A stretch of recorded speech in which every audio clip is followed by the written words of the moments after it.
So one of my personal neurodivergence quirks is I'm absolutely fascinated by neuroscience and brain research and how little of the brain we actually use and how much impact the brain has on literally everything, but we don't understand anything about it. And I'm fascinated by it. So I'm on far too many serves and notice groups of research and articles and things that are coming out. So one of my groups notified me this morning of a review of literature that is not even out yet. It comes out in May 2026. So I'm not really sure why it is being shared yet, but if you're interested, I'm happy to send a link to it on sciencedirect.com. And it is a review of literature about the connection between interoception and dissociation. And I was like, sold. Let me see it. I would like to know more.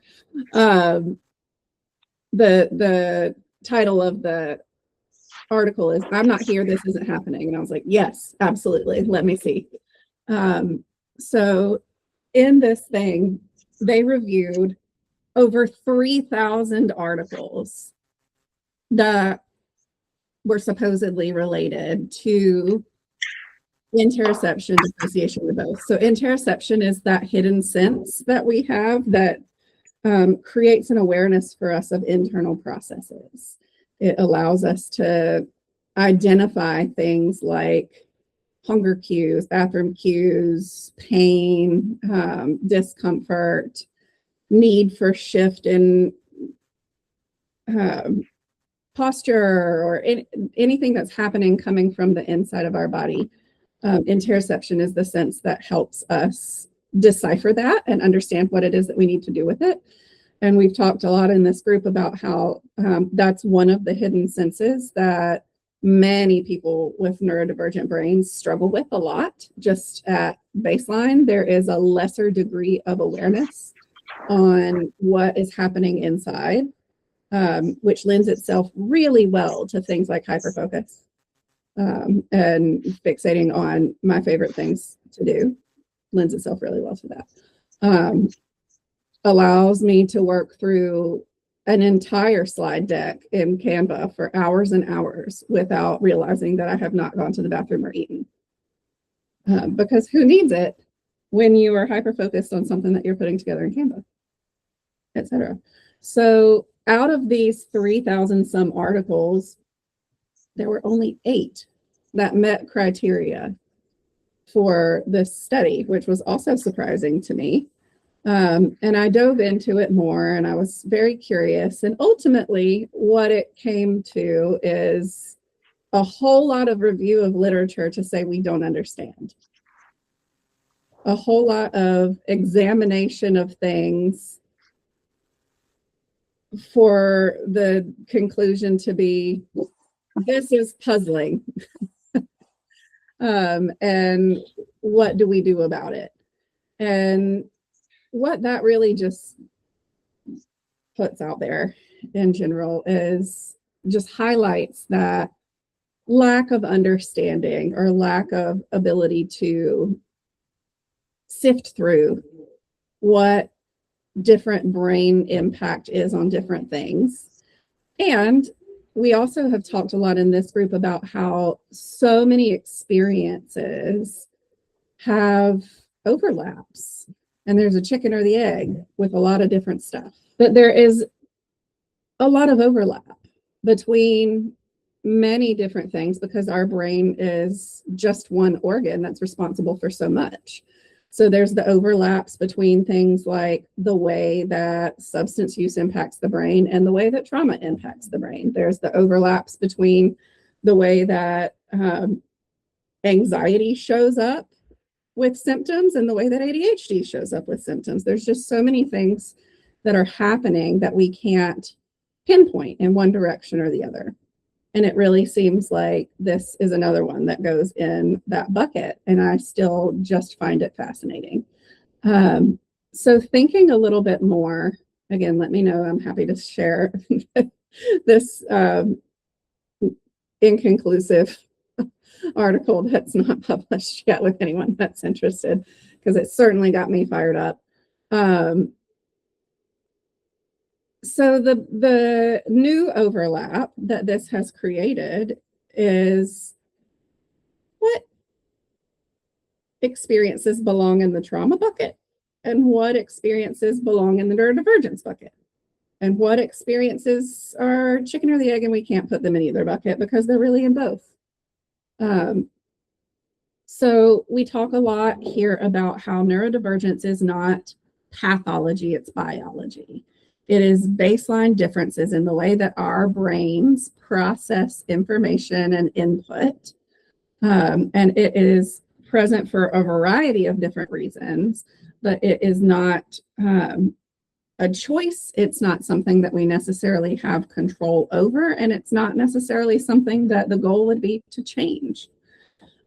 Whereas trauma is a learned, adapted, it's an experience that we learn adaptive responses to based in a lack of safety. So trauma is an experience that requires us to live outside our safe zone for too long. And there's a lot of things that can go in both buckets with that. There's sensory sensitivity. There's intensity of feelings. There are challenges with executive functions because the prefrontal cortex is involved in both directions. There's differences in understanding or cues around social interaction. And it's really difficult, and in my opinion, likely one of the unidentified barriers for this review of literature around what it is that they're trying to pinpoint and what it is that they're trying to connect is we can't untangle all of those threads. That they are so interconnected that there really isn't any way to distinguish fully what is a disconnect from my body because of a learned experience of lack of safety versus disconnect from my body because that's what my brain just does on its own. How do you study that? How do you figure that out? I can imagine it would be pretty hard, especially since a lot of it would probably have to be anecdotal. So thinking about it from that perspective, then, how can we, as scientists in our own right and directors of our own life trains, work on untangling those threads for ourselves? And really what showed up in spending some time thinking about this is what I'm doing, does this just feel like my baseline? Is this just something that has always been this way for me? It shows up no matter where I am. Or is this something that feels protective? Is it something that shows up more frequently in certain contexts around certain people? Is it something that feels like urgency to respond to? Does it feel like a shutdown or a doing everything? Or is it just so tangled that it's ambiguous? I don't know. It could be both. It goes into both buckets. So thinking about that for myself, what types of experience that disconnect me, or experiences where I am disconnected to my body, feel like baseline? Probably doing things in Canva is one of them, because that's one that has always been that way. It shows up no matter where I am. Maybe it's not Canva, maybe it's a different focus, maybe it's dot art that I've talked about in here before, or getting lost in when I was younger in musical things, understanding the different nuances of musical pieces that I was learning to play, or books, getting lost into books, deeply focused into something that is of interest, that is relevant to me, similar to what I'm doing today. Versus something like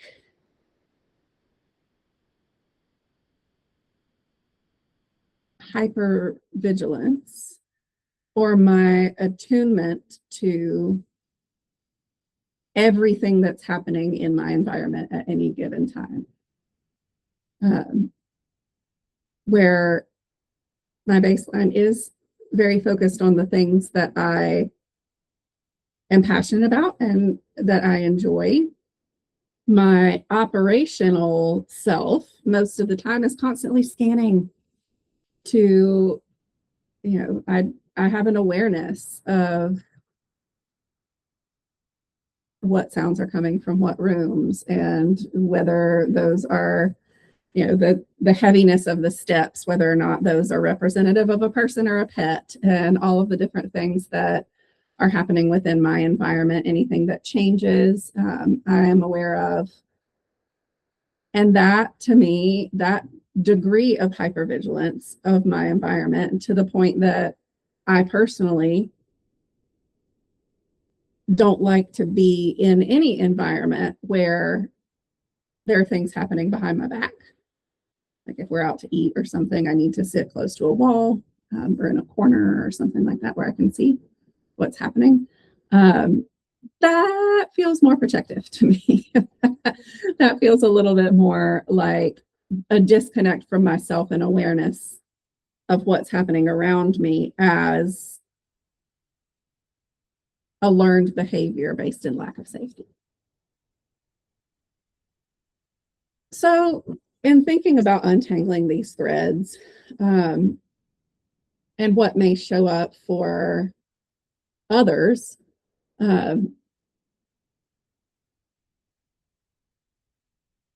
I'm curious, if I pause right there, what is coming up for you all in terms of untangling your own threads? What do you feel like it when you have a disconnect from body? Do you feel as though your experience of that falls more into a neurodivergence type category, or does it tend to show up more as a trauma response and as a protective mechanism?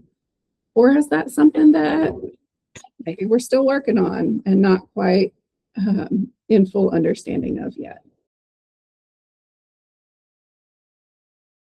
So in our group processing, we spent a lot of time talking about how trauma often forms when neurodivergent needs are misattuned to or invalidated. Either, it's a sensory thing that isn't understood in order to be supported correctly, or it's something that's showing up that is significant for us in the way that we process, but may not be significant for someone else. And so the messaging that we get is more of a, oh, just do this, or just hold the pencil right, or just put the socks on, or whatever that messaging is, that then requires us to live outside our safe zone and disconnect from our own lived experience in order to adjust what's happening to make others more comfortable, so that then we can be more comfortable. And so talking about our tool for today, and reconnecting with self and deciphering whether the disconnect to start with was just a neurodivergence thing, just the different ways that my brain works. Am I being detail oriented through a hyper focus on something that's really interesting, or something that I have goals in mind for? Or am I being detail oriented from something that's not just a neurodivergent thing? Am I being detail oriented based out of a hypervigilance to keep myself safe? So our tool for today is around reducing that self-abandonment. The not necessarily conscious choice, but the choice to let go of my own needs that are arising to attend to what's happening external to me. Because when we look at it from the standpoint of interoception, the needs were already harder to identify. So I might not even know I'm self-abandoning because I didn't know that I was hungry to start with, versus it coming from a trauma space where overriding my own needs is a way to create safety in my environment or access acceptance, which feels like safety. So our tool today is baby steps or micro moves. So rather than trying to make a big shift in any one direction, because that's overwhelming for any nervous system, especially a neurodivergent one. And overwhelm often will just put us into freeze anyway if we weren't already there. And it's not sustainable because there's so much learned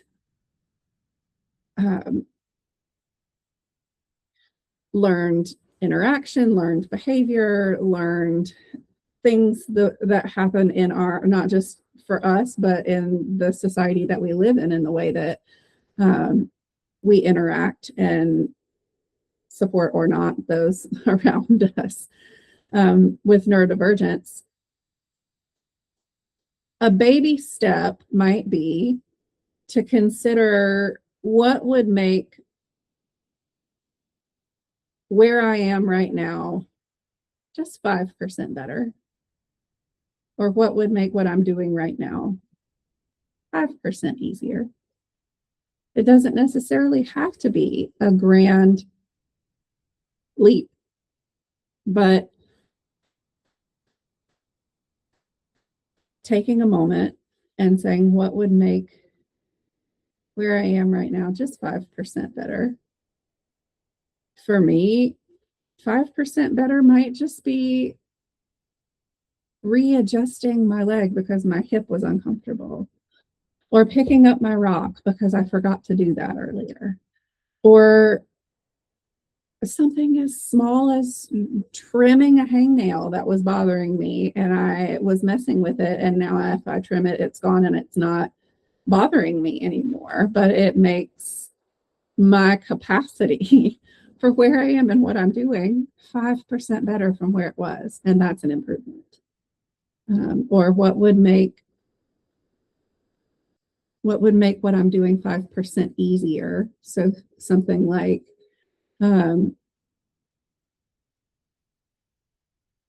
tuning into my house right now.